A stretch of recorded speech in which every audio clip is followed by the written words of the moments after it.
Welcome back. Another episode of CBN Live. Jackson Farough and Matt Betts with you. I'm seeing some internet bars on my end, but I think we're all good, Matt. We are up and running. There we go. Now they're gone. That's a good sign. Here we are. A little turbulent of a start, much like the Jays this year, Matt. Yeah. I think our issues are a little bit less than what Yeah. they're experiencing right now at Rogers Center. Not the ideal start after a season in which there were a lot of question marks. Yeah. So if you are maybe watching this not live or what have you, I'll give it a few minutes here. Obviously, it is bottom of the eighth currently. I think actually the bottom of the eighth just wrapped up. And it is currently 12-2 for not your Toronto Blue Jays. Today has not gone the way you would expect, although, looking around the Rogers Center, it certainly was a pristine setup. They had everything all good to go. And I always, I do take a little bit of, I guess I had a little chuckle. Like, it's everyone puts in so much effort for opening day and everyone's all fired up and the marketing and CBC interviews, everything. And it's 12-2 Orioles and people are leaving in the seventh. It reminds me of the last couple of years, Matt.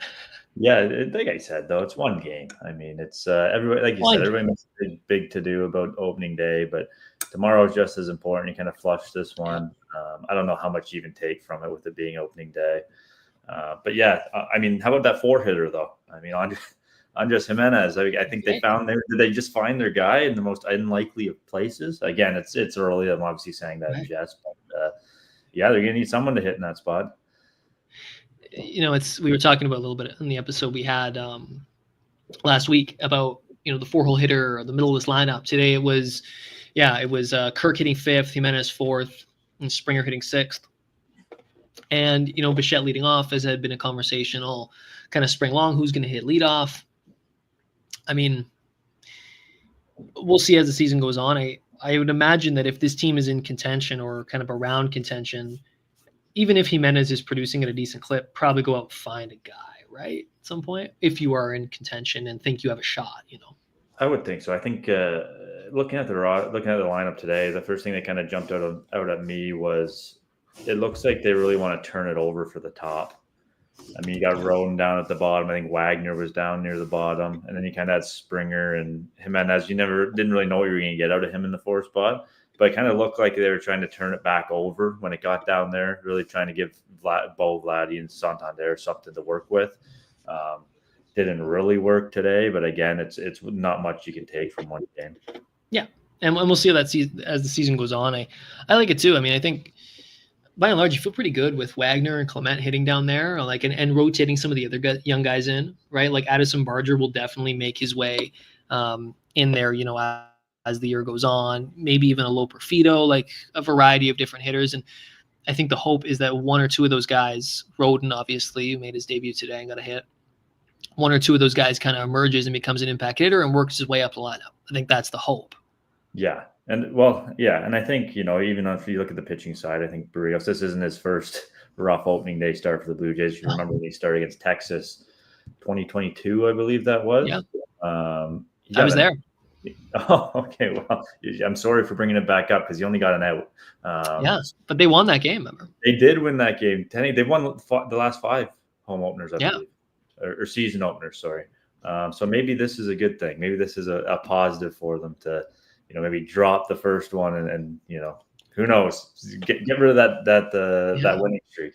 Well, and you know what? Hey, they've won the last couple opening days. It certainly hasn't helped them. I think it's interesting. Yeah, like last time there was a home opener here was that when I was there. I was like, because I was thinking about that today, right? Because of all the renovations and COVID, or no, it was COVID. I guess this was after COVID, but it was all the renovations and stuff. How quickly time has gone. And yeah, I remember that about that game. The difference was that they kept it. I think they kept the Rangers to 6 or 7, and Teoscar hits that big home run to tie it. I remember that. The place was nuts. The funny thing, actually, remembering back, we were sitting in the outfield. So when they're doing all that stuff, like on the video board, like they did before the game, they did it today too. We're not seeing any of that. They're just sitting there like, I guess it must be cool what's going on, but we have no idea. You're just kind of sitting there waiting around for first pitch, and it's like a delayed start. Like it was such an interesting experience. Yeah, and I know what's going to be an interesting experience is being on social media after this game. Oh man, I mean, I sent out a tweet today.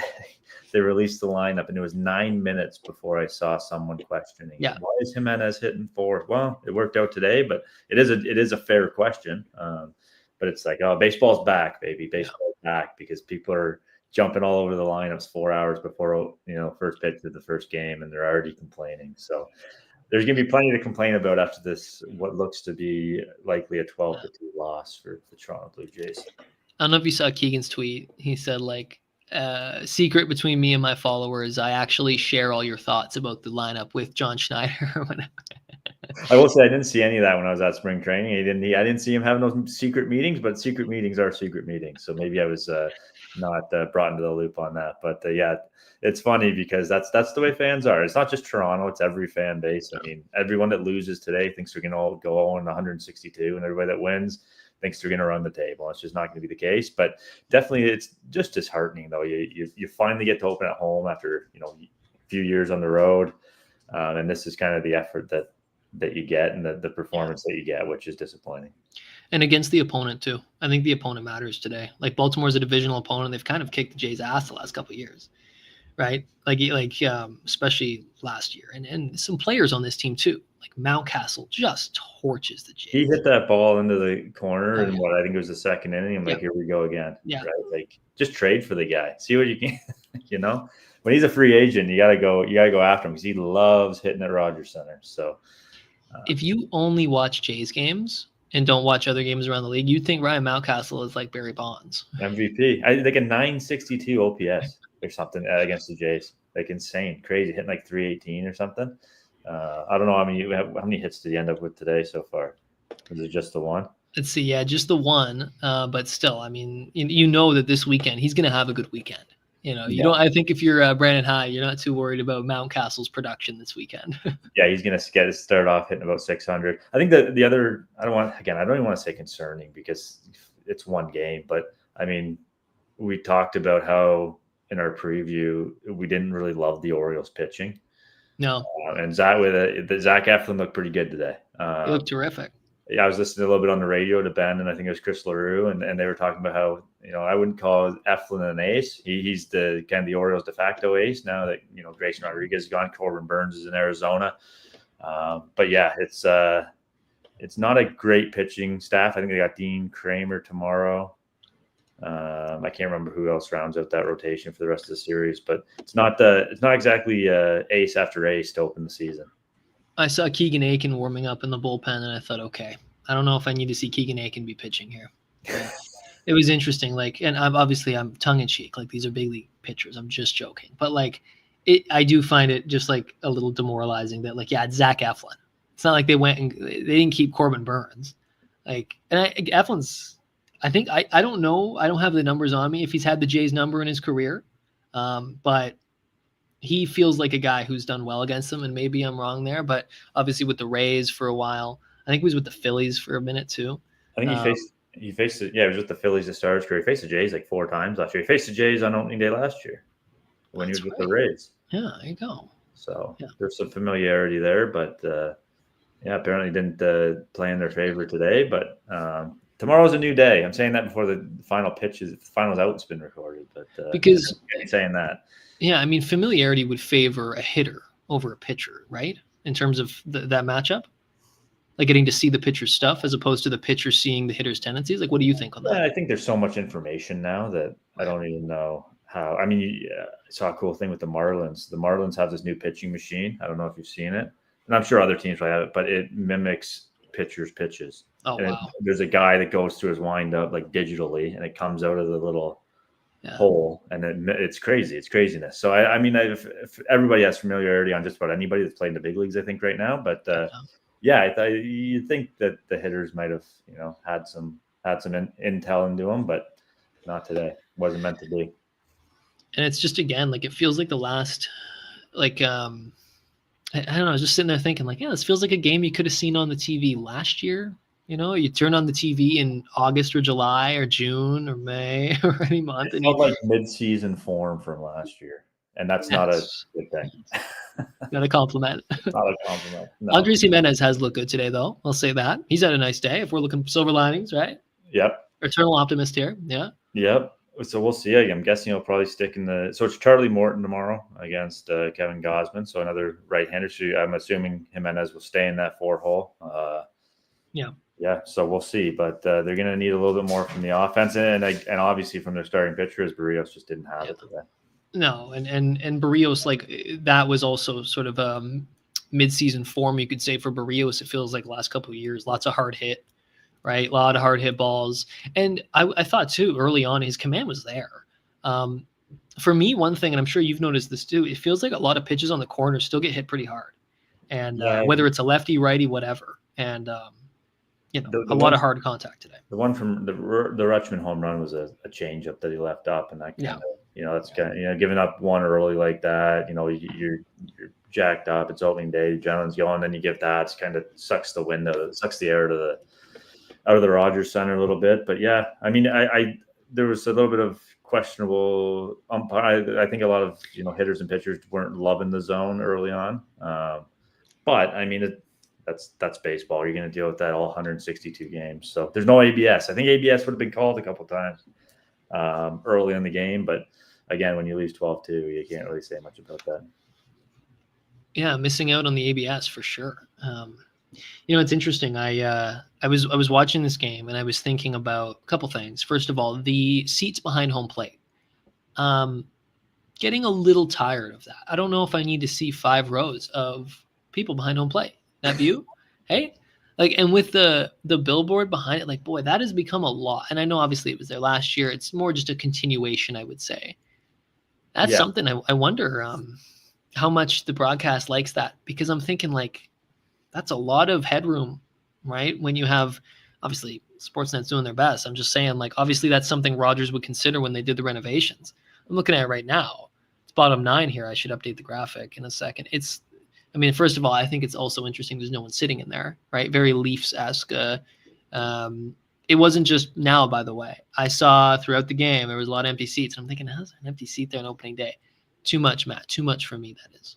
Yeah, I'm curious what the attendance was. I wasn't really paying attention to it, to be honest, during the game. But Mark Shapiro was talking about that not long ago, about how ticket sales in April are tough. They're tough for everybody. Yeah. Obviously, cold. It's cold. It's the kids are still in school. It's just a tough time for Major League Baseball when it comes to attendance. But home opener, you'd expect to sell out. So I'm curious to see what it is. Maybe it was fine. I wasn't really paying that close attention to it. But this team gets off to a tough start. Does that kind of lagging attendance drag into May and into the summer months? It's going to be interesting to see from a business perspective for Mark Shapiro. Yeah. Big time, dude. And he alluded to the fact that he said something along it's been a little softer than they expected for the summer months as well, like looking ahead. Yeah.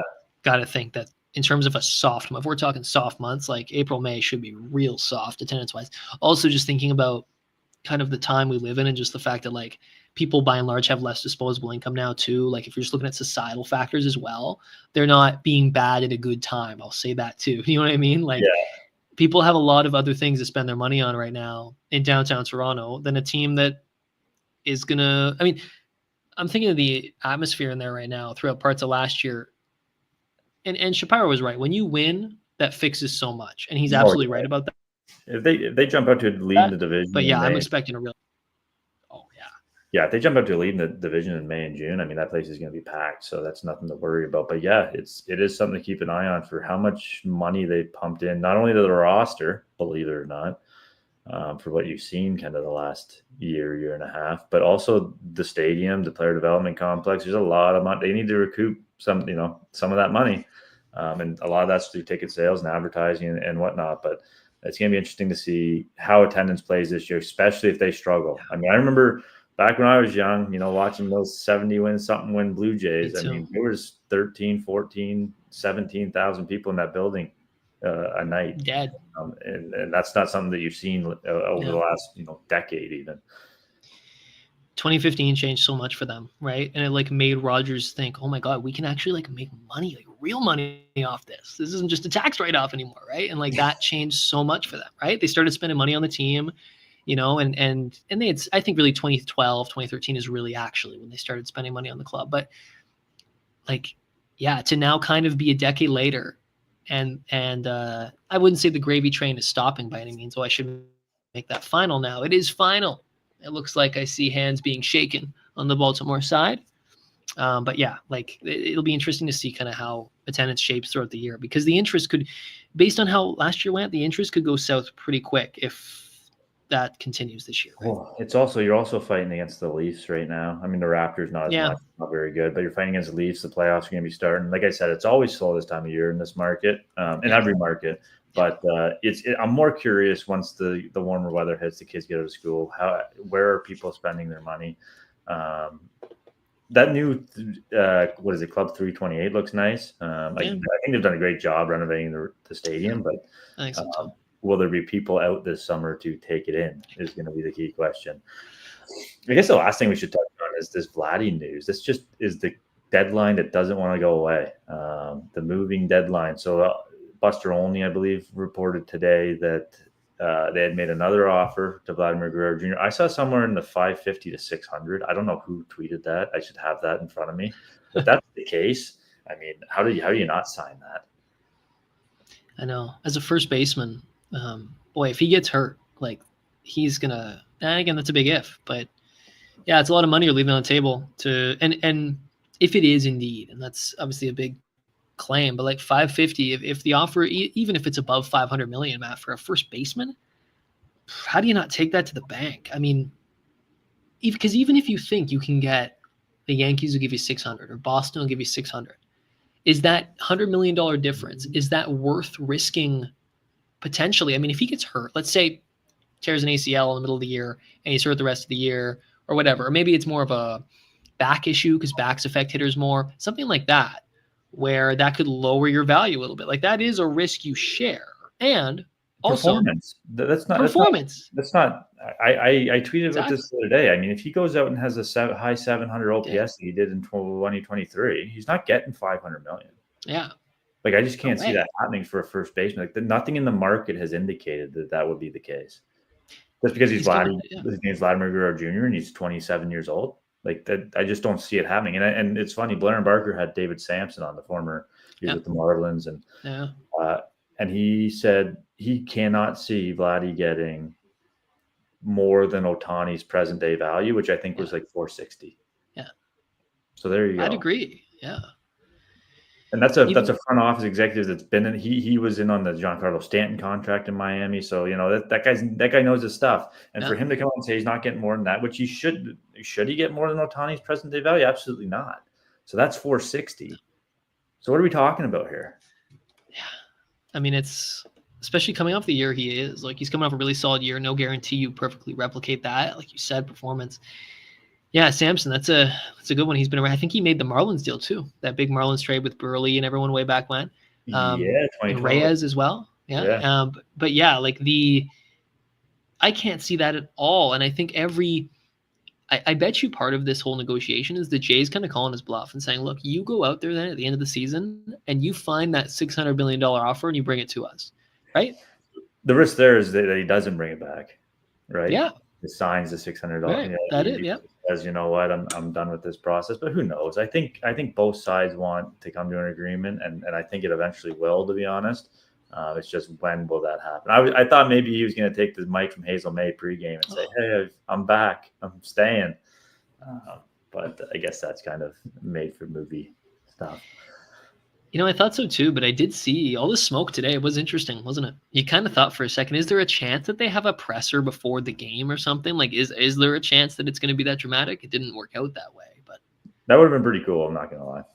Oh, that would have been crazy. Oh, that's like WWE. That's like crazy. Like what? Right? They like he comes like hanging down from the rafters. I say he signs the contract right there in front of everyone. Like, just why not?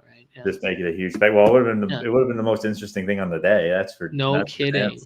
So it's Baltimore 12, Toronto Blue Jays 2, an opener to forget. Luckily for us and the team, there's 161 left. Mm-hmm. So if there'll be plenty more of these too, these blowouts. So yes, buckle up for the season. Yeah, and thank you for watching. Whether you're watching you caught us live or afterwards, watching our reactions to what has been a disappointing opening day. But like you said, Matt, lots more on the horizon. Many more of these as well. Lots of getaway days. We'll be doing some live stream reactions, sharing our opinions quickly on the game with you. And we hope you enjoy it. Take care. Alrighty.